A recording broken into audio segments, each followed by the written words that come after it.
آج ماہ رمضان مبارک کا 26واں روزہ ہے اور 27ویں کی رات ہے۔ یہ اشرا بڑا ہی مقدس اشرا ہے۔ اس کے اندر لیلۃ القدر کی رات جو ہے وہ ہوتی ہے۔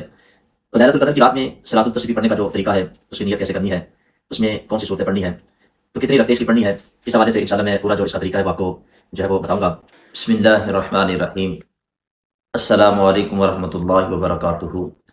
آج ماہ رمضان مبارک کا 26واں روزہ ہے اور 27ویں کی رات ہے۔ یہ اشرا بڑا ہی مقدس اشرا ہے۔ اس کے اندر لیلۃ القدر کی رات جو ہے وہ ہوتی ہے۔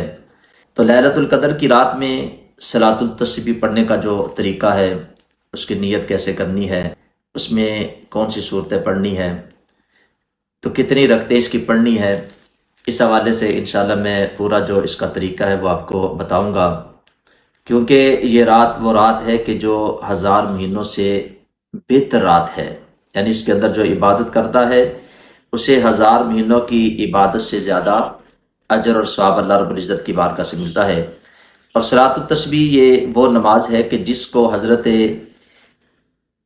عبداللہ ابن عباس رضی اللہ تعالیٰ عنہ روایت کرتے ہیں کہ نبی پاک صلی اللہ علیہ وسلم نے خود یہ نماز پڑھنے کا طریقہ اپنے چچا حضرت عباس رضی اللہ تعالیٰ عنہ کو ارشاد فرمایا، اور فرمایا کہ اے چچا، کیا میں آپ کو بہترین چیز عطا نہ کروں، آپ کو ہدیہ نہ دوں، آپ کو تحفہ عطا نہ کروں؟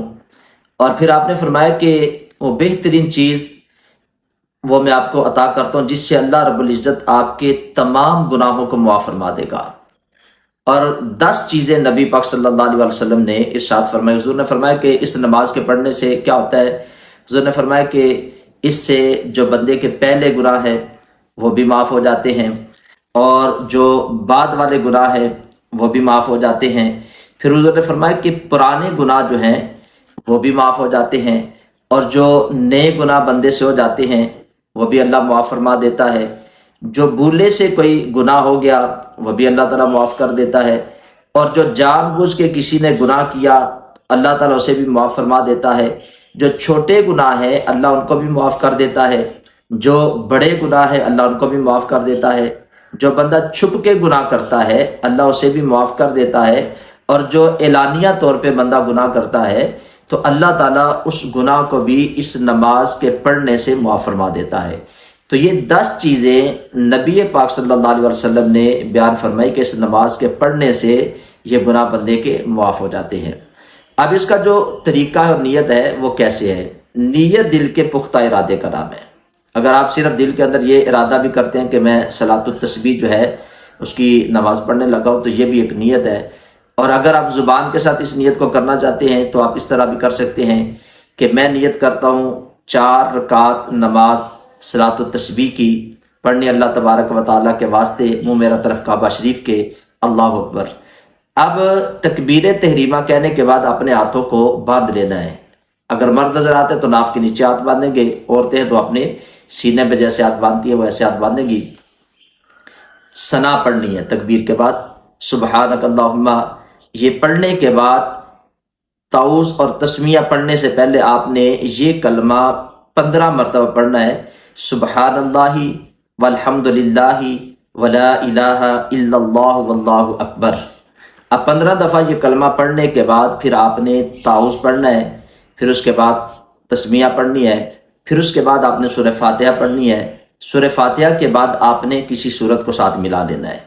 سورت پڑھنے کے بعد رکوع سے پہلے پھر آپ نے 10 مرتبہ یہی کلمہ سبحان اللہ والحمد للہ ولا الہ الا اللہ واللہ اکبر، یعنی قیام کی حالت میں 25 مرتبہ یہ کلمہ پڑھا جائے گا۔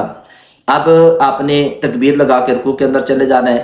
رکوع کے اندر جا کے آپ نے رکوع کی تسبیح پڑھنی ہے، پھر اس کے بعد یہی کلمہ 10 مرتبہ پڑھنا ہے۔ 10 مرتبہ کلمہ پڑھنے کے بعد آپ نے سمیع اللہ لمن حمیدہ کہتے ہوئے کھڑے ہو جانا ہے۔ کھڑے ہو کے ربنا لک الحمد پڑھنے کے بعد پھر 10 مرتبہ یہی کلمہ پڑھنا ہے۔ پھر اس کے بعد آپ نے تکبیر لگا کے سجدے کے اندر چلا جانا ہے۔ سجدے کی تسبیح پڑھنے کے بعد 10 مرتبہ پھر یہی کلمہ سبحان اللہ والحمد للہ ولا الہ الا اللہ واللہ اکبر، یہ پڑھنے کے بعد آپ نے تکبیر لگا کے 2 سجدوں کے درمیان بیٹھنا ہے۔ پھر 10 مرتبہ یہی کلمہ پڑھنا ہے سبحان اللہ والحمد للہ۔ پھر اس کے بعد آپ نے دوسرا سجدہ کرنا ہے، دوسرے سجدے کی تسبیح پڑھنے کے بعد پھر 10 مرتبہ یہی کلمہ پڑھنا ہے۔ ایک رکعت میں ٹوٹل یہ 75 مرتبہ یہ کلمہ پڑھا جاتا ہے۔ تو ایک رکعت جب مکمل ہو جائے گی، پھر آپ نے دوسری رکعت کے لیے جب کھڑے ہونا ہے تو کھڑے ہوتے ہی آپ نے پہلے 15 مرتبہ یہی کلمہ پھر پڑھنا ہے سبحان اللہ والحمد للہ ولا الہ الا اللہ واللہ اکبر۔ اس کے بعد آپ نے سورہ فاتحہ پڑھنی ہے، سورہ فاتحہ کے بعد کوئی سورت پڑھنی ہے، سورت کے بعد آپ نے رکوع جانے سے پہلے پھر 10 مرتبہ یہی کلمہ پڑھنا ہے۔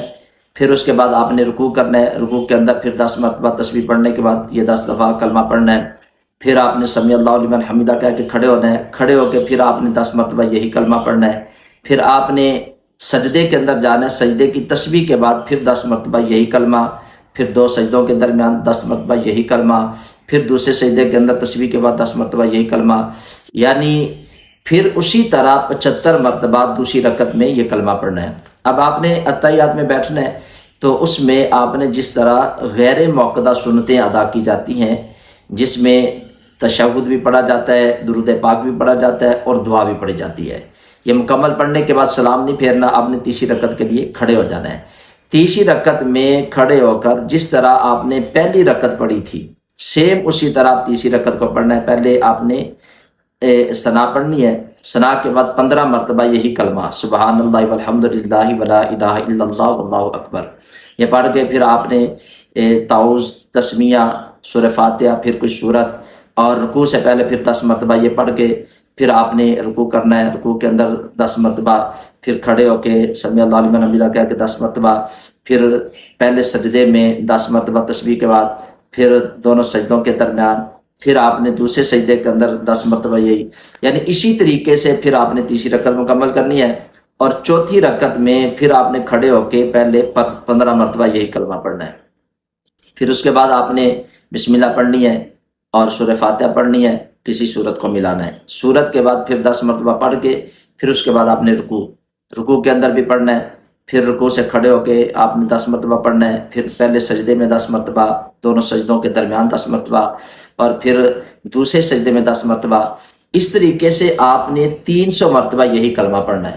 اب ساتھی یہ پوچھتے ہیں کہ آپ اس کی ہم گنتی کیسے کریں گے، کیا ہم نے ہاتھ کے اندر تسبیح پکڑنی ہے یا کیسے؟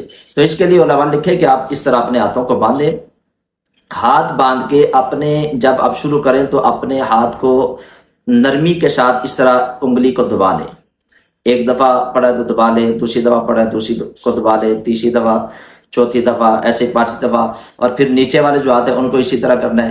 تو اس طریقے سے آپ نے ان کلمات کو پڑھنا ہے۔ تو یہ ایک بالکل آسان طریقہ جو صلاۃ التسبیح کا ہے وہ میں نے آپ کے سامنے بیان کیا ہے۔ اب جو مکروہ وقت ہیں اس میں اس نماز کو نہیں پڑھا جاتا، جن اوقات میں نماز پڑھنا منع ہے اس میں ہم جو ہے وہ اس نماز کو نہیں پڑھ سکتے۔ تو یہ لیلۃ القدر کی جو رات ہے اس میں آپ کے پاس وقت ہے، اور نبی پاک صلی اللہ علیہ وسلم کا فرمان ہے کہ اس کو روزانہ بندہ پڑھے، اس کا بہت زیادہ اجر اور ثواب ہے۔ اگر کوئی بندہ روزانہ نہیں پڑھ سکتا تو حضور نے فرمایا کہ اس کو جمعے والے دن یعنی ہفتے کے بعد پڑھے۔ اگر کوئی بندہ ہفتے میں بھی اس کو نہیں پڑھ سکتا تو 1 مہینے میں اس کو پڑھ لے۔ اگر مہینے میں بھی بندہ اس کو نہیں پڑھ سکتا تو پھر سال کے بعد اس کو 1 دفعہ پڑھے۔ اگر کوئی سال میں بھی نہیں پڑھ سکتا تو کم از کم زندگی میں 1 بار اس نماز کو ضرور پڑھ لینا چاہیے۔ تو یہ ہمارے پاس وقت ہے، ماہ رمضان مبارک کے بالکل اختتام ہے، آخری دن ہے، پتہ نہیں اگلے سال ہمیں یہ موقع ملے نہ ملے، ماہ رمضان ہمیں جو ہے وہ میسر آئے نہ آئے۔ بہت زیادہ لوگ تھے جو پچھلے سال ہمارے ساتھ تھے، اس سال اس دنیا کے اندر نہیں، اور اس سے پہلے کتنے لوگ ہیں جو ہمارے ساتھ زندگی کے اندر ان کے ساتھ ہم بیٹھتے تھے، ملتے تھے، اب وہ اس دنیا کے اندر نہیں۔ تو پتہ نہیں اگلے سال ہمیں بھی زندگی ملے نہ ملے۔ تو یہ ہمارے پاس وقت ہے اللہ رب العزت کی طرف سے جو ہمیں موقع ملا ہے، تو ہم اس موقع سے فائدہ ضرور اٹھائیں۔ تو یہ شب قدر کی رات ہے، اس میں عبادت کا ویسے بڑا اجر اور ثواب ہے، تو اس نماز کا بھی ضرور اہتمام کریں۔ یہ ایک بالکل مختصر وقت میں نے صلاۃ التسبیح پڑھنے کا جو طریقہ تھا وہ آپ کے سامنے اس کو بیان کر دیا ہے۔ اللہ رب العزت کی بارگاہ میں دعا ہے اللہ تعالیٰ مجھے بھی اور آپ سب کو بھی اس پہ عمل کرنے کی توفیق عطا فرمائے۔ اس ویڈیو کو آگے بھی ضرور شیئر کریں۔ اللہ تعالیٰ ہم سب کا حامی ناصر ہو۔ السلام علیکم ورحمۃ اللہ وبرکاتہ۔